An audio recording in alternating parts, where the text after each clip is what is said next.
भारताच्या ऑपरेशन सिंदूरनंतर पाकिस्तान गुडघ्यावर सिंधू करार स्थगित केल्यानं पाकला फटका। स्थगितीच्या निर्णयाचा पुनर्विचार करण्यासाठी भारताकडे गयावया।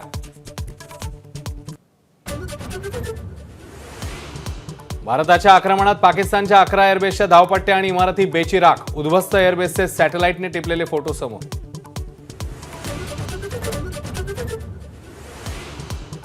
भारतानं उद्ध्वस्त केलेले दहशतवाद्यांचे अड्डे पाकिस्तान पुन्हा बांधून देणार। ठार झालेल्या दहशतवाद्यांच्या कुटुंबियांना प्रत्येकी 1 कोटीची मदत। पाकची आंतरराष्ट्रीय आर्थिक रसद रोखणं गरजेचं। कर्नल सोफिया कुरेशींबद्दल आक्षेपार्ह विधान करणाऱ्या विजय शहांवर एफआयआर दाखल करा। मध्य प्रदेश हायकोर्टाचे आदेश।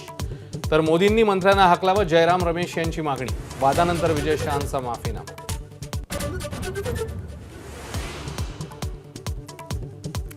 अरुणाचलमधल्या आणखी 12 ठिकाणांची नावं चीनने परस्पर बदलली। चीनची कृती मूर्खपणाची, भारताने ठणकावलं। भारताविरोधात खोट्या बातम्या देणाऱ्या चीनी वर्तमानपत्रांच्या एक्स अकाउंटवर बंदी।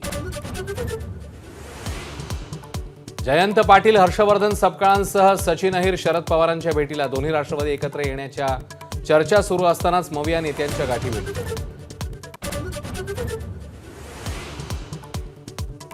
मुंबईतल्या दहिसर पूर्व ते काशीगाव मेट्रो 9च्या पहिल्या टप्प्याची चाचणी। मुख्यमंत्र्यांकडून हिरवा कंदील। वाहतूक कोंडी कमी होण्यास मदत होणार। कुख्यात गुंड गजा मारणेसोबतची मटण पार्टी, 4 पोलिसांना महागात।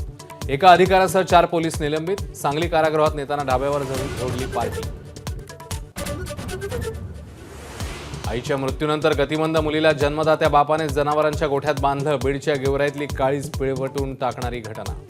पाहुणी म्हणून आलेल्या महिलेच्या पुढाकारामुळे सुटका। अमरावतीचे सुपुत्र भूषण गवई देशाचे 52वे सरन्यायाधीश। राष्ट्रपतींनी दिली शपथ। गवईंचा सरन्यायाधीश पदाचा कार्यकाळ 6 महिन्यांचा।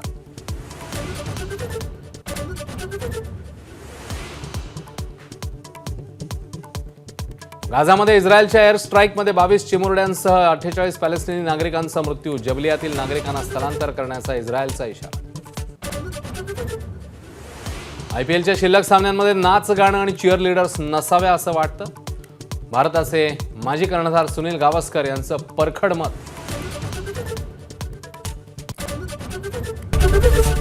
एबीपी माझा, उघडा डोळे बघा नीट।